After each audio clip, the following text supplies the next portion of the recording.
You are listening to Fantha tracks. Because of the following special program, Wonder Woman and the Incredible Hulk will not be presented this evening. I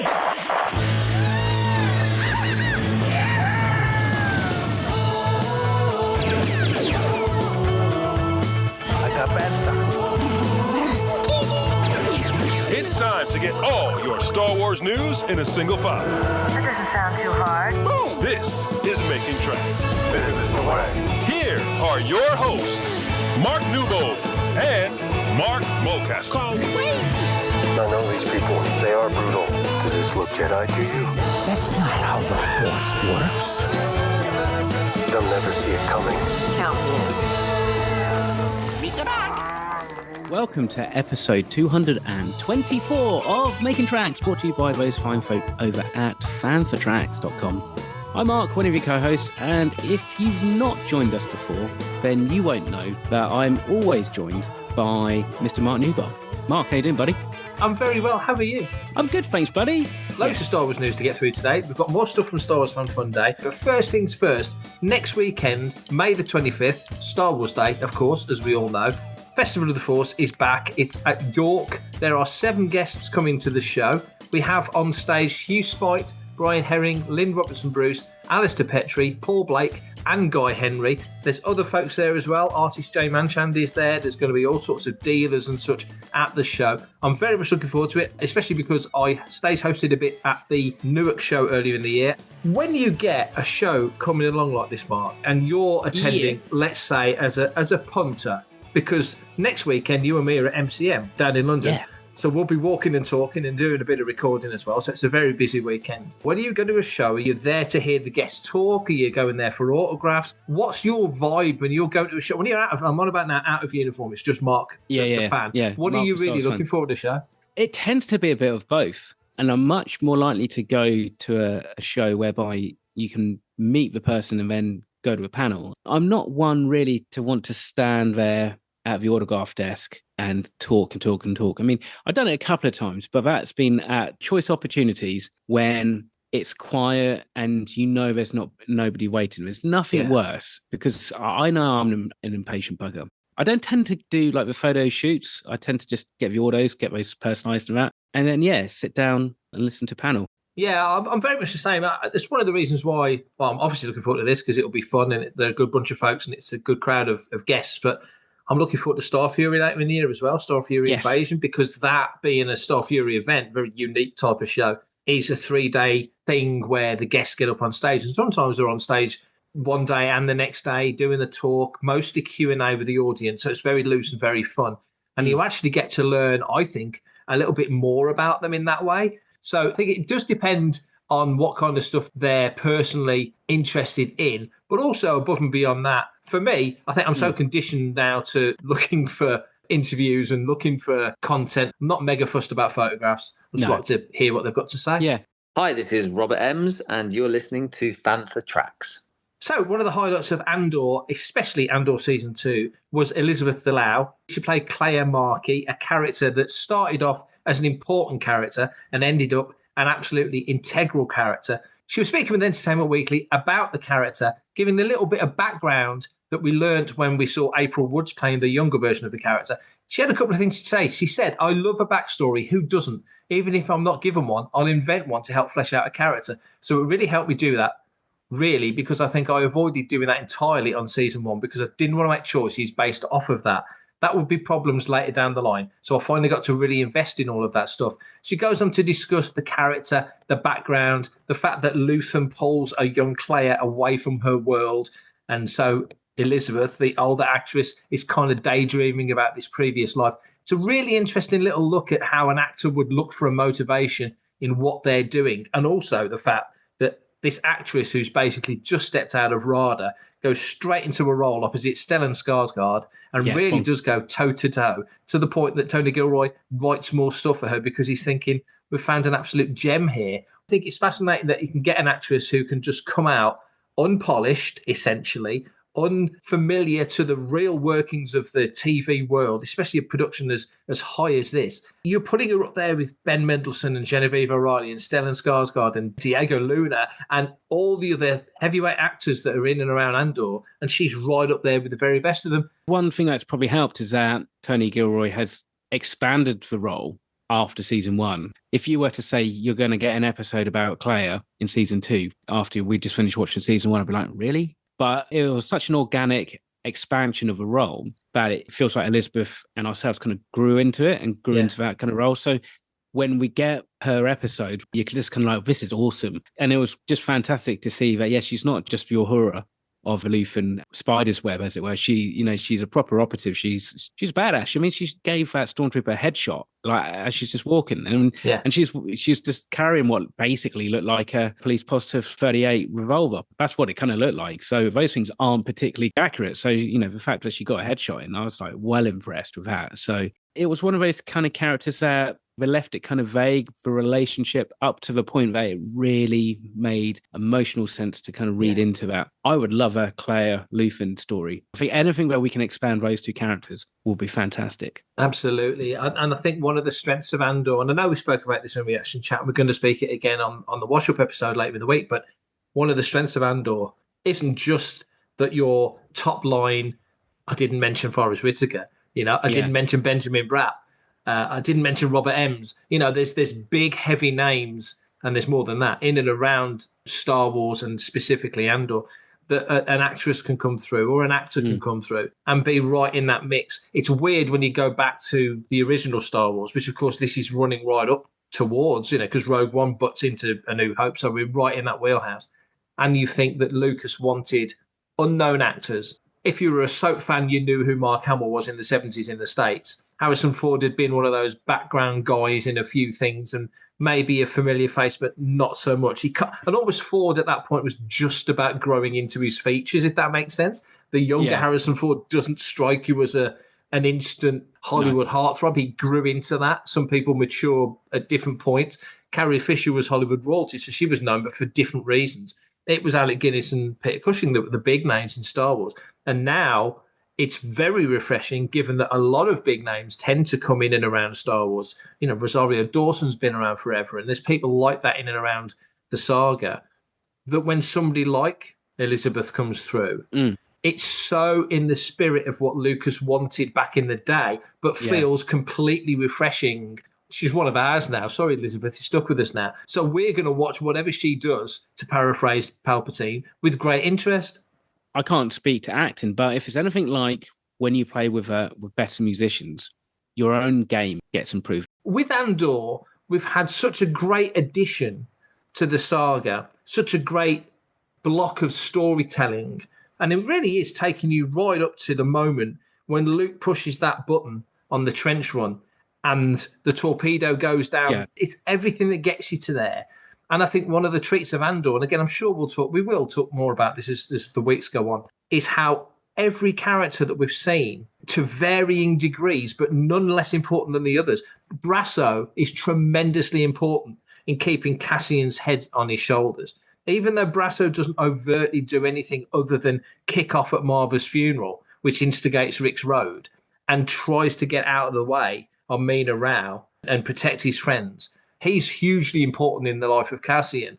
And Cassian is our focal character because he's the one that they picked from Rogue One to follow. But all these other people, from Lonnie Young and Kleya and all the other people, they all just take us right to the door of course, Rogue One and now A New Hope. I just think it's fascinating that an actress like her can go from being an important character, Luthen's assistant is an important character, but just being such a key character in season 2. Hello, this is Jay Manchand. I'm a Star Wars Tops artist, and you are listening to Fantha Tracks. So, if you're a fan of Buffy the Vampire Slayer, then you probably know that Sarah Michelle Gellar played the Seventh Sister in Star Wars Rebels' second season. But you might not yet know that the actress behind Fern in Skeleton Crew will succeed Buffy as the Slayer in the new Buffy the Vampire Slayer TV series. We're assuming it's going to be called that. We've got no idea. Ryan Keira Armstrong is the new Slayer. She was told this by Sarah Michelle Gellar in an Instagram post where she very sweetly welled up and got all choked up and excited because she's only 15. We've got a bit of history with Ryan, haven't we? Because we met her on the cold streets of London back in November for Skeleton Crew. Yes, when we were nicely wrapped up, bless them, those kids had to go around without any coats on. Fantastic news. Do you reckon that sidelined her a little bit if there was a season 2 of Skeleton Crew, though? I don't know. I mean, I hope not. TV shows back in the day, I mean, Buffy, when that was on, we're looking at 20 episodes a season when it was going at full speed for, 7 seasons in the end. So I think if it was an old school show like that, then yes, certainly. But now, if it's on a streamer and it's probably 10 episodes, like Wednesday sort of length, maybe not so much. So I don't know. I mean, hopefully we get more Skeleton Crew. Everybody seems hopeful. Everybody seems happy with it. I think the numbers, as such as they are, I know that's a topic that our very own Brian Cameron discusses quite often about how sort of spurious and vague the numbers are. But from what you see out in the world, the numbers seem pretty good, and it wasn't the most expensive show in the world. So hopefully they can make it work. But if she's the new Slayer, if she's headlining this new show, if it has any of the wit or sass or effortless cool that the old show had back in the day, then she's on a rocket into a different area of her career. Maybe Skeleton Crew isn't a part of the picture anymore. Hi, this is Robbie from Skeleton Crew, and you are listening to Fantha Tracks. So Star Wars Fan Fun Day, it was a couple of weeks ago now, and we had the great opportunity to go to Blackburn Rovers Football Club and chat to a whole bunch of guests. Last week we spoke to Robert Ems, Lonnie Young from Andor Season 1 and 2, and this week we have the chance to speak to Derek Arnold. Derek's a creature performer on numerous Star Wars projects. So here's myself and Derek talking all things Star Wars. So we're here at Blackburn Rovers Football Club. We're stood looking out at, I think it's a women's football match. I'm told it's a Champions League qualifier, but it's something. There's something happening out there. But anyway, it's the longest I've ever seen football in my life. Really? I've never watched football in my life. I've never seen it in person, and I think I've watched 2 minutes on TV when I've passed the channel. You're living a more rich life than I am. Living the dream. Oh, that's a penalty. Oh, that's a penalty. Yeah, but that looked fake. There's no way if she's that injured, she wouldn't be able to stand up and walk in 2 minutes. Bring the stretcher out. She's faking it. Look.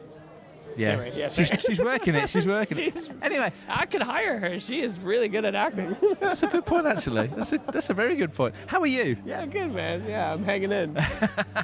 Been a good weekend. Yeah, better than her weekend. Yeah, she's still down, isn't she? Yeah. No, it's been lovely. It's been great to come up here last night and have a beautiful dinner and a wonderful food. It was like really good food, and then come here this morning.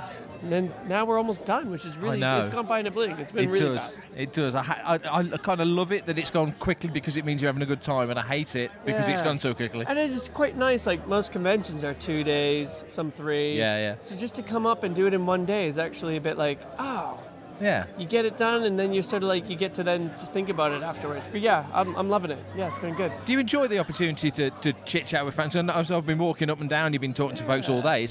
Yeah, and especially at places like this where they're a lot more intimate, you actually find yourself getting to have a conversation, like an actual human interaction, rather than feeling like you have to just, I've had some conventions, big ones, where they're like, oh, we have to hurry up because people are waiting, and it's like, but I'm having a conversation with another human. I'm not timing this. Yeah. And sometimes, today especially, there's been a couple of times where we actually haven't even chatted about Star Wars. It's just been about football. Life. Yeah, we're football, yeah. And what I find is that stuff is lovely. That stuff is like when we have a common denominator here where we have a common love of something, and that's brought us together to have a chat about just life. Yeah. And then you get the good chats then you get to speak about the characters, and then you get to go into depth and things that they don't know. I often wonder that when the way you've described it is great because you kind of control it yourself. If you fancy having a 5-minute chat with somebody, you can do it.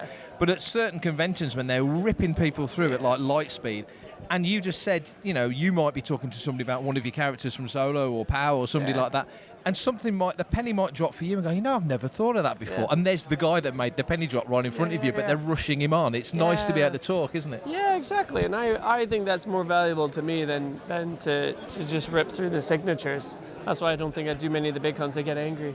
Because I just have the big queue, and I'm like, I don't care. Somebody. There's a business side to it. We have to all acknowledge that. There's money exchanged, and I can appreciate that. Yeah. But I can also appreciate the fact that this person has come specifically here, and so I'm gonna speak to them. Yeah. That is That is a due diligence on my part. But also, I want that interaction.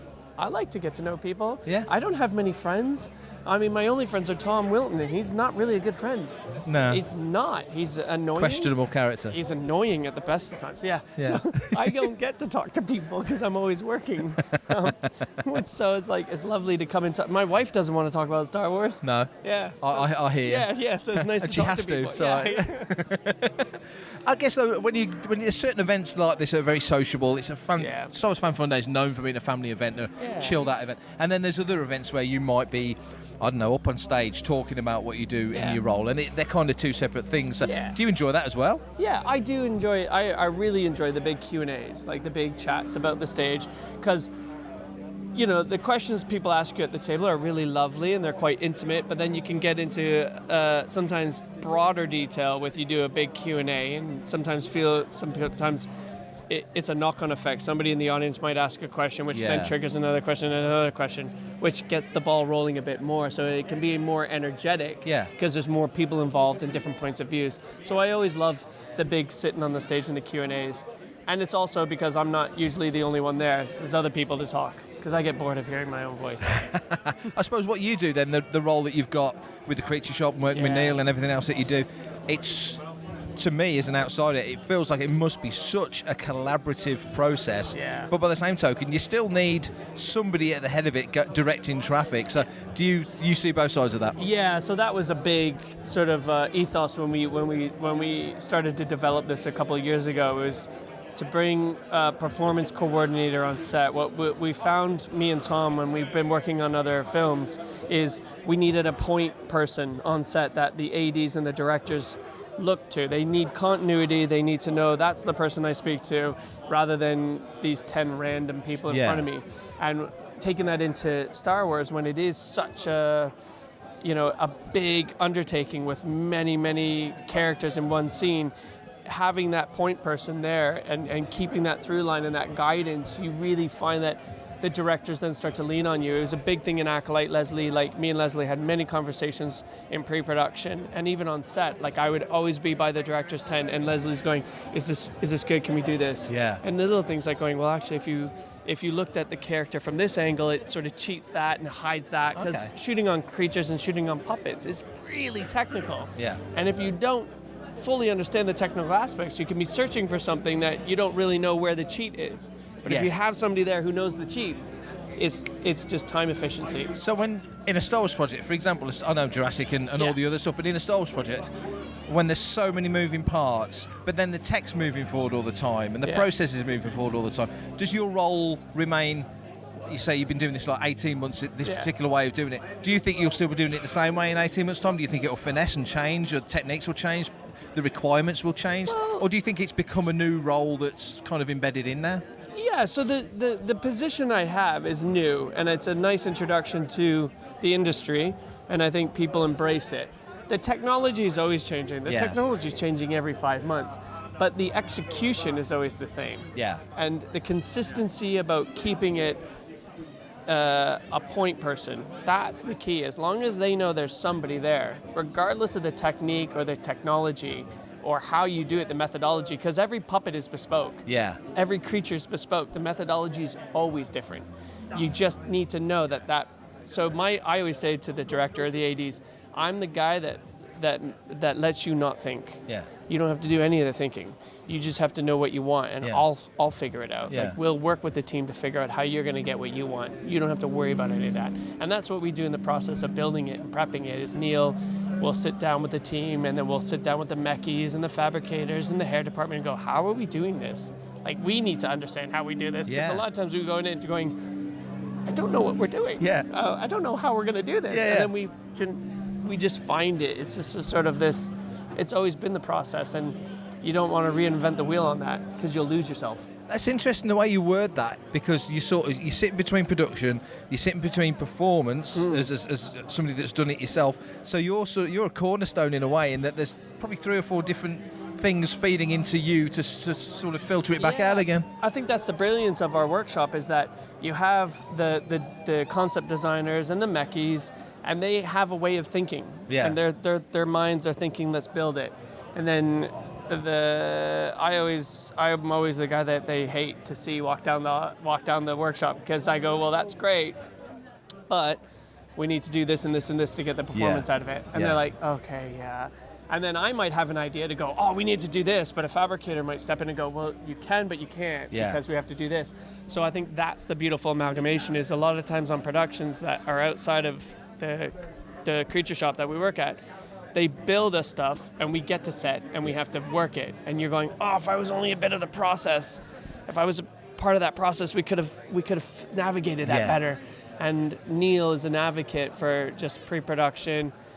You know, something might take 25 weeks to build, and I'm there on week 1. And we work together with the team to build something that is malleable. Because you're anticipating that in 26 weeks' time when you're on set that it's got to be able to do this. Yeah, and you're like, that's great there. Now put the camera over there. Can we still do it with the camera behind us? Oh, no. Well, then how are we going to achieve that? Because our job is to always think worst case scenario. Yeah. What's the worst case scenario? Well, this thing's never going to walk. Okay. But worst case scenario, if it needs to walk, how do we do it? Well, we don't have to figure that out. No, we do. Yeah. Because if they're on set and they say we need it to walk, I need to be able to tell them how and when. So there's a whole chunk of the workshop process that goes, we've worked out like 4 or 5 things that we know will never happen, and they never do happen. But you're ready for them if they do. Yeah, but we've spent 3 weeks R&D'ing it, and it's like, it feels sometimes you're going, well, that's a waste, and you're like, it's not, because the day they ask for it, we won't look silly, because we'll know exactly what we're doing and how to do it. Yeah. And so you're not holding up the time. And what you're working on now, I mean, obviously the Circus Season 2 is up and running, we know that. Yeah. Are you excited? I mean, of course you're excited for that. But it's a whole new venture, because Season 1 was made in the States, now Season 2's been made in the UK. So here. It's been lovely to meet Dave Filoni. He's an energy in himself. You sort of see him on stage and you're like, oh yeah, he's a really good presence on stage. And then you have a meeting with him and you're like, oh, you're just like this all the time. Yeah. So I was saying earlier to one of the people, it's like, you start a conversation, he might ask you a question about a character or a puppet, and then 20 minutes later you're still talking, but you're actually talking about like A New Hope.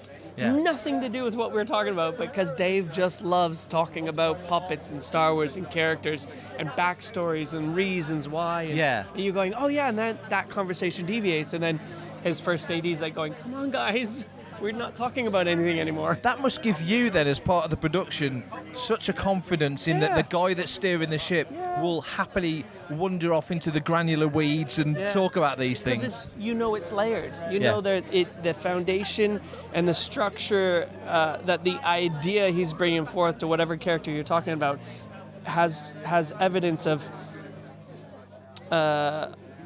positivity and a solid foundation moving forward. You go, oh, half the stuff this audience doesn't need to know about, but as long as we know it, we can anchor ourselves in that and move that idea forward. I love the thought that you're prepared for the unexpected. Oh, that's the job. You know, JJ wants BB-8 to go down the stairs. You got to figure it out. Yeah, you got to figure it out. I always just say to the guys when we're on set and the girls on set, I was like, get in the trenches with me. Come on, we got to jump in the trenches. Yeah. I don't know how we're going to do this, but let's just figure it out. We can make this work, and as long as we're happy and smiling, no one will know we're panicking. That's good advice for life, though, isn't it? Yeah, Derek. That's how that girl on the who got tripped up a minute ago feels. She's running around perfectly I know, like fine nothing now. happened. Not injured. Terrible. Horrible. Anyway, I'll let you get back to your football. Yeah, thank you so much. Thanks, Derek. For everything in one location, daily news, reviews, interviews, podcasts, video, and social media feeds, bookmark FanthaTracks.com for Star Wars news 24/7, 365. So good news, we have some listeners' questions. We don't always have listeners' questions, but this week we have many listeners' questions. In fact, we had so many listeners' questions. We've got listeners' questions next week, Mark, and the week after. So gird your loins, because you're going to have to put your thinking cap on. We're going to kick off. The first question is from a regular question asker. It's Mark Spriggs, and the question is, could Kleya be the reimagining of the EU's winter? Oh, now that is a good question. It is, isn't it? And this is the thing, isn't it? It's like, how literal do you take it? Do you take a reimagining? Yes. So Winter did 2 things. She was targeter in the rebellion. So she was basically there to deal with logistics and stuff. But also she was Princess Leia's aide. So She was Alderaanian as well, wasn't she? Yeah, exactly. And that was I think that was one of the big things about her character was that, like, she was another Alderaanian voice that we could get, which wasn't Leia. But there's nothing stopping her from being a similar-ish character. I mean, because that is a thing you do wonder, what does Kleya do? Does she happily integrate into the rebellion, or does she go off and do something different? Who knows? It's a tricky one because she's been taken to Yavin. Yeah. She felt like she wasn't welcome at Yavin. She knew quite rightly that Luthen probably was never welcoming. Hence, Luthen always saying about, the whole sunset you'll never see kind of thing. So he's not part of that plan. And you see how bristly the rebellion as it's become more formalised, how anti the sort of Luthen on the fly stuff would be, even though it was way more intricate than you think. So you wonder. Kleya probably couldn't just leave because she's a security risk because she knows about Yavin and where it is. But post-Yavin, there's no reason why not. Post-Yavin wants to move off and stuff. In the morning, after the rain and the rain clouds have kind of like cleared them out, I think she sees the base for being what it kind of actually is. And she kind of, I think there's even like a slight shot where she's got, a little bit of a smile on her face. She's not beaming, but I think she kind of realizes that's one of the sad things about season 2 is, even Andor says it to Bail. You weren't that dissimilar to Luthen. So you just wonder if Luthen wasn't so stubborn, whether or not he could have made a go of it at Yavin and beyond. It's sympathy for the martyr, isn't it? I mean, Luthen had made that decision himself that I'm never getting through those gates. Then I'm not going to be treated as a hero. I'm always going to be seen as somebody untrustworthy because he's doing the darkest things to get to the best ends, which is kind of like Saw Gerrera, except we know Saw Gerrera's been stiffened exhaust fumes for about 10 years. He's kind of off with the fairies, and he got that great shot in the final episode when he saw the hologram, the big hologram, a bit like you saw in Rebels back in the day, of Saw kind of just getting irritated and annoyed. But nevertheless, I think with Kleya, I don't know if she's exactly like Winter, but you could kind of see her fitting into a role because she's logistically minded and she's definitely an expert in terms of communications. And that clearly becomes something that's important in a rebellion. You used to see it in the comics back in the day, Flying Banthers Never Sleep and all that sort of stuff. You could kind of see Kleya getting involved in that because her and Luthen and Vel and that group of people are used to kind of talking to each other in code all the time, and so you could see that sort of filtering in. I think that's probably where I would put her, would be in the intelligence kind of espionage or counterintelligence as well, and probably might actually be where she's best placed is counterintelligence, because that's all to do with securing your own borders, as it were, and rooting out any imperial infiltrators. And if they ran a tight ship, so something like that, or clandestine ops or something, there's a number of places you could put a skilled person such as Kleya. So yeah. Next question, Jack Copestake, Explore the Force. Which is your favourite Andor episode and why? Blimey. Okay, so I'm gonna give you 2 because I think it's only fair you give one for season 1 and one for season 2. Season 1 is the Aldani heist. Reason why is because I feel that's probably the closest we've got to a real World War II homage, like Where Eagles Dare or like Dirty Dozen. It kind of had that kind of vibe. These guys are the Germans and we're going to pull one over on them. Season 2, tough one. Probably episode 10. So that is the Kleya episode. And the reason why is I quite like the whole espionage thing. That was a little bit more, man or woman on a mission, quest for vengeance kind of thing. And it felt very contained. The Gorman Massacre would also be a strong contender, but it's kind of a hard one because I think it's a harder episode to then just kind of plonk on, where some of these other episodes you could almost put on as standalones. I think Rick's Road is probably the best single episode of Star Wars television so far. So I'm definitely picking Rick's Road because I thought it was amazing. And for season 2, I will pick Welcome to the Rebellion, where Cassian gets Mon out of the Senate, because I thought the way that built and just the tension, just everything about it, just the visuals and the whole build of it was just fantastic. So they're the 2 episodes that I would pick. Thank you, Jack, for that question. We've got another really good one. It's 2 questions, 2 questioners with one very similar question. So the first one is from Lee Towersey. You might have heard of him. He operates robots. Which was your favourite droid shown in Andor season 1 and 2? I mean, I'd say B2 probably in season 1 because he had a bigger, more prominent part. Yeah. Which, just as an aside, whilst you're thinking of a season 2 droid, because I'm the same, it's B2 for me as well. In season 1, B2 is so prominent. In season 2, he's a lot less involved. Yeah. Which sort of sits really coolly and nicely against somebody like Lonnie Young and Kleya being present but not so upfront in season 1, and then being more present in season 2.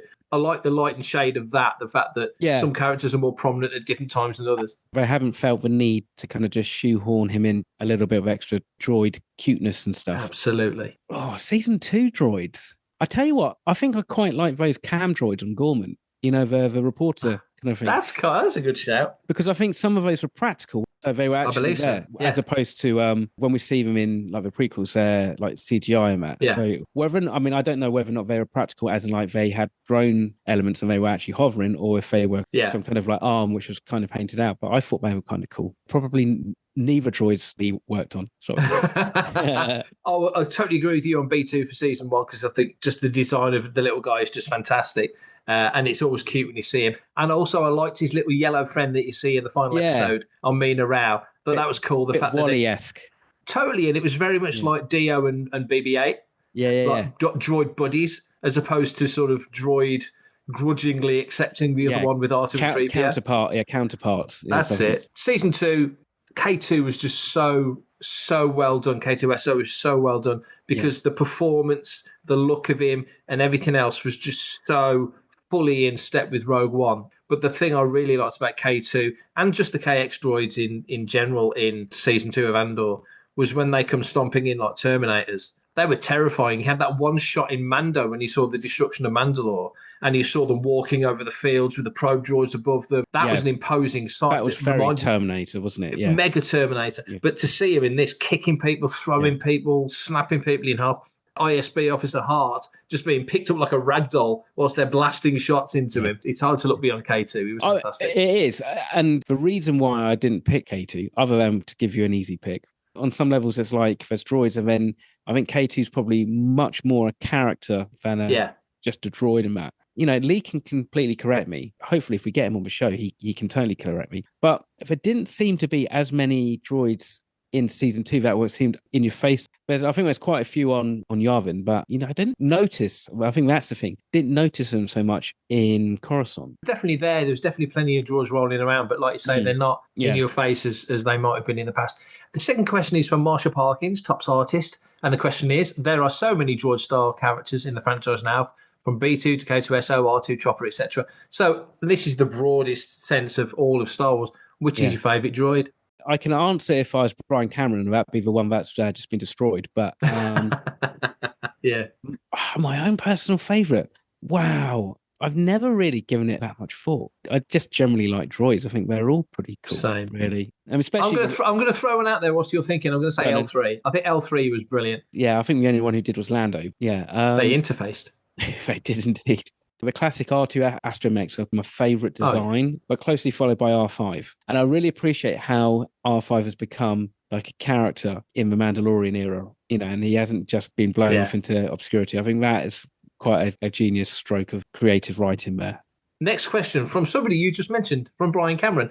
Do you agree that the standout performances across the 2 seasons from Andor were from 2 seemingly uncelebrated characters and perhaps initially unintentional critical roles in Kleya and Partagaz? We've spoke plenty about Kleya, so I think there's no doubt that we consider Kleya an absolutely pivotal character. But from the Imperial side, Partagaz, he had all the authority in season 1. He was bossing that ISB room completely. Everyone was dancing to his tune. And as season 2 moves on, you see that just get chipped away, not necessarily by Krennic.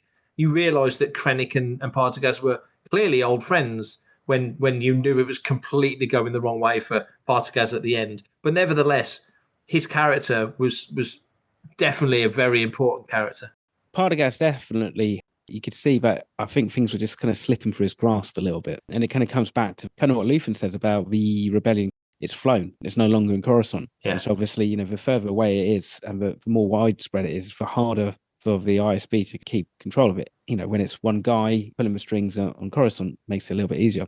But also Vel, Faye Marseille's character, she kind of pops up now and again, and she's definitely got like the heartbeat and the pulse of the rebellion. It is quite difficult. So there's so many characters. I mean, like, look at Wilman, this kid in season 1, and really kind of comes into his own in season 2. So I think it's just evident of just like how well these character studies have been written and directed, which makes it harder to nail down 1 or 2 characters.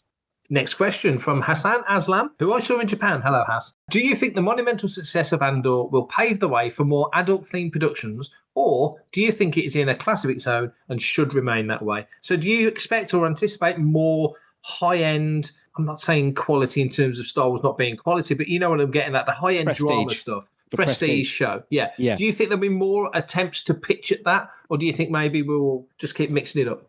Well, I suppose one thing which comes with a prestige is, I think, it's the sheer cost to do it on that scale, like this, the size of those sets. And that, I think it's not so much necessarily expectation, but a hope that there may be. I suppose it all comes down to how if the means justify the ends in terms of like, has there been enough monetization through Andor for them to make money back? Because it's always that difficult thing with streaming series. Like, how does a streaming show become profitable? Or does it not? Is it just purely down to the viewer? I mean, let's be fair. On Disney at the moment, literally got Andor at the most watched thing on my app anyway, and followed closely by Rogue One and then New Hope. And the next thing after that is like there's a show with Denise Goff in it as well. So critically, nobody can deny just how fantastic the show is. It will convert it to a certain level of commercial success. However, because of a kind of grounded aesthetic, it makes very few things as toyetic as maybe we could have on some other shows. This is great because this is like being a complete breath of fresh air. If we have 2 or 3 or 4 different Andor series or similar tones, will that then become something that may feel a little bit overburdened and may weigh the franchise down?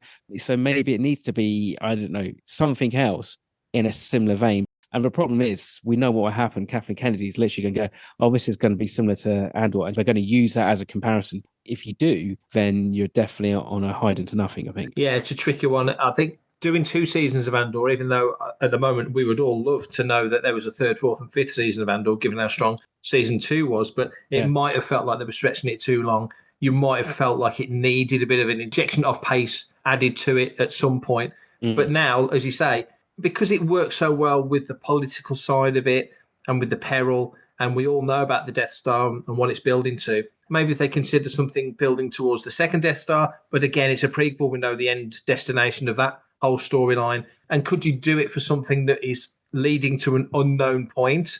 Andor worked because it came off the back of Rogue One, and Rogue One worked so well because it came off the back of A New Hope. They're standing on the shoulders of giants in that sense. Would there be a world whereby you could actually have the events of Rogue One as, let's say, season 3 and 4 of Andor, for example? If there wasn't a Rogue One, if Rogue One didn't exist, but then actually, would that have worked? A lot of this is because we know where it's building to. And you fill in the gaps in your head, don't you? You're filling in the gaps because you're kind of, it's like slightly dramatic ironies. Like, we know stuff that the characters don't know. So we know when Krennic's talking about the energy project, we know what he's talking about. If we go into another series, and we start talking about, I don't know, Grand Admiral Thrawn's energy project.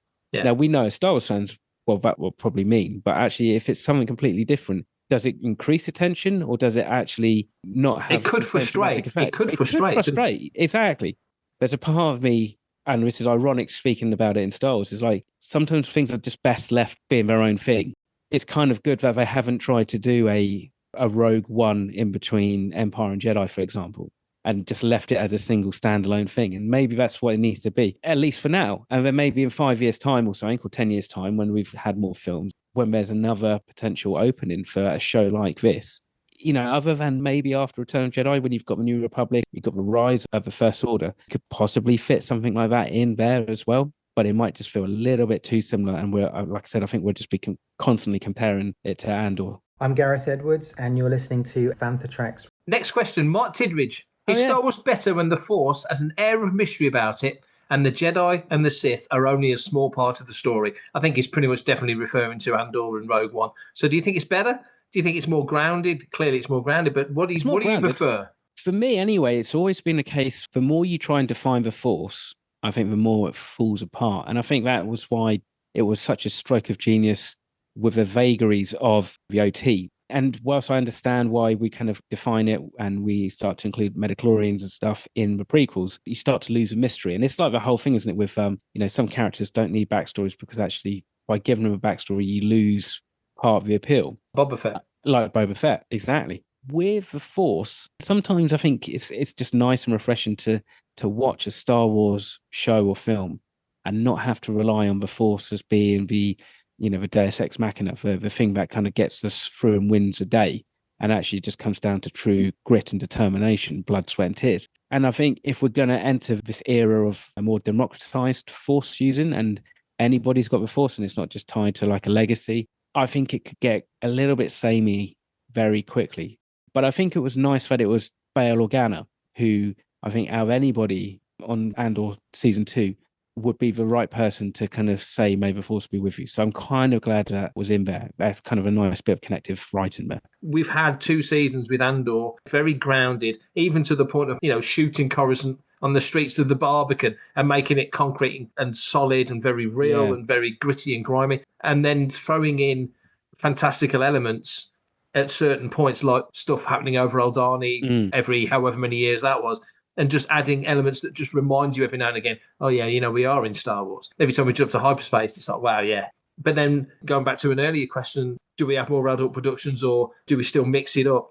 We've got Ahsoka Season 2 coming. We know that's going to be Jedi, Sith, lightsabers, all that kind of vibe, if not literally those archetypes, but that kind of vibe, spanning galaxies and such. And with Mando and Grogu, action, adventure, underworld, all that sort of stuff. So we've got all these flavours that still come in. So to Mark's question, it works fantastically well for Andor. I think if Obi-Wan Kenobi suddenly turned up, and the weird thing is, you just mentioned Bail Organa. A couple of 3 years ago in the Obi-Wan Kenobi series, he was the guy that called a legendary Jedi in, the negotiator, to rescue his daughter. There's so many connective points, isn't there? Bail is one step from Obi-Wan and he's one step from Leia. It bugged me how people really railed against the fact that Jimmy Smith just wasn't available. But Bail needed to be in this story because he's such a keystone character. He connects to Padme, he connects to Anakin in a way, he connects to Ben, he connects to Leia, he connects to Yoda. So there's all these characters that actually, Bail Organa is fulcrum character, if you want to call it that. They make comments in the last episode to the fact that Merrick's not there, Dodonna's not there. I'm guessing that's kind of similar reasons. Those actors weren't available. And so at that point, they've gone, well, look, is there a reason that we need to recast these characters? No, they just don't necessarily need to be on the set. Just by referencing them, it means that they haven't been forgotten and that actually it connects it to Rogue One. Whereas Bail has got such a more pivotal role, both in the Senate and also in the Rebellion, that he kind of needed to be there. And I thought Benjamin Bratt did a good job. He did a great job. And he's the man now. He's Bail now. So yeah. So do you think that's it? Do you think that Jimmy Smits is going to come back, or do you think they're just going to stick with Benjamin Bratt? I think they'll stick with Benjamin Bratt now. But I mean, I can't see where they could bring him back because within a couple of weeks of last seeing him in Andor, Alderaan gets blown up. Yeah, he's Stardust, isn't he? So but unless, of course, there is another series of something that somehow gets shoehorned in between Revenge of the Sith and A New Hope. Another Obi-Wan series. Coming back to Mark's question, there's space in Star Wars to allow stories of the Force, stories that don't need to have a Force, because let's be fair, in a galaxy wide, there was only at one point, say, like 10,000 Jedi or 100,000 Jedi. So that's a very small percentage of the population. So to kind of hang every single story on the Force, I think starts to lessen its kind of ability over time. That's a good point. Yeah, 10,000 Jedi at the time of Attack of the Clones from memory. Final question for the day. Dave Tree. We all know Dave. Mr. Tree. Mr. Tree. Do you think there's any truth in the Basil is Snoke theory? 100%. I'm surprised it's taken us this long to join the dots. Somehow Basil Snoke returned. What a time to be a Star Wars fan. Thank you very much for all our question writers. And thank you to my question answerer, Mr. Newbold, who is poised right now, waiting to tell any new listeners who's desperate to send us a question, thought, theory, or correction if we've misspoke, which we have a tendency to do. So Mark, please let everybody know how they can get in touch. Email radio@fanthatracks.com. Head to links.fanthatracks.com for links to our social media feeds, Fanthatracks TV and Fanthatracks Radio. Thanks to James Semple for the Fanthatracks intro, Blues Harvest for our Making Tracks opening music, and Mark Daniel and Vanessa Marshall for our voiceovers. New episodes drop Tuesdays and Fridays at 7 o'clock UK time. Our weekly news show Good Morning Tatooine goes live Sundays at 9 o'clock UK time on Facebook and YouTube. And remember, Fanthatracks is absolutely free, so it costs nothing to stay updated on all the latest Star Wars news. that's me done for this episode.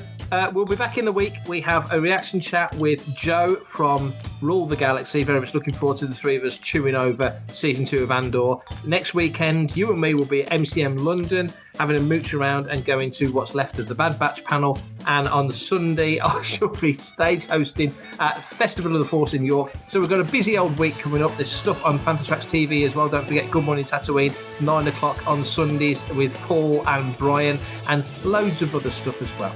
Thank you very much for listening. And if you do see us at London, come and give us a shout, because we will have a microphone in hand and you can ask your questions. Well, just have a chat face to face. Until then, have a fantastic week in Star Wars, whatever that means to you, and may the Force be with you. Coming up next on Fantha Tracks Radio, it's Planet Leia. Well, I'm delighted to be joined by Paul. Paul, are you enjoying the Star Trek Battlestar Galactica convention? I've never seen so many Cylons in all my life. What do you think, Rich? Well, I think it's actually putting some of the other franchises to shame, because, I'm not a huge Star Trek guy, but walking past people going nano, I think it's been absolutely brilliant. I love it. Yeah, and the fact that they've all turned up in those phone boxes, them yellow TARDIS things, that's brilliant. Yeah, with the ambulance written on the side of it. That's it. Or was it Cry Wolf or something like that? Brilliant. I mean, I can't think of any other sci-fi franchise that does this, can you? I think there was something like Babylon or something that was pretty big in the States at one point, but maybe that one. But you've just had an interesting transaction, so really dodgy looking guys come to you to buy something. Yeah. And there was that seemed to take about 10 minutes, that transaction. He basically wanted to buy cash off me. Yeah, that was what it was. And what was he offering you? Yen or IOUs or something like that? Yen and some bits of tat from his room, apparently. Star Wars? Are you familiar with that?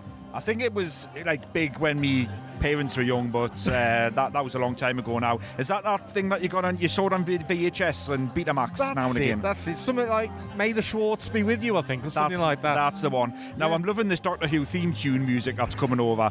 Is that from the latest series? Because I'm a bit behind on me Doctor Who. Yeah, the latest one. That's the one with Tom Baker, I think, isn't it? It's just come out. Yeah, Tom Baker, the 11th best Doctor Who. Yeah. Without doubt. I mean, the best one's obviously Jodie Comer. She was brilliant, wasn't she? Yeah, but I actually liked that one with Gillian Anderson in. I thought that one was a really good one. That was a really good one. Yeah. And it disguised it very well, I thought. Absolutely. I remember being in a wheelchair and playing some trooper of some kind in Doctor Who, but I think was that Ironside? That could be Ironside trooper. Well, anyway, Paul, it's been a blast. You look really busy. You've got lots of people around your stall there. You're not going to make much Captain selling Kirk these and things. Dr. Spock and everything. Yeah, the Spock definitely seems to be popular, but hopefully with the new Star Trek movies that have been announced that are coming out over the next few years, they're Enterprise Fighter and things with like that. R3PO and C2D2. Absolutely, that's They'll be in it. Fantastic. Over and out. Bye-bye.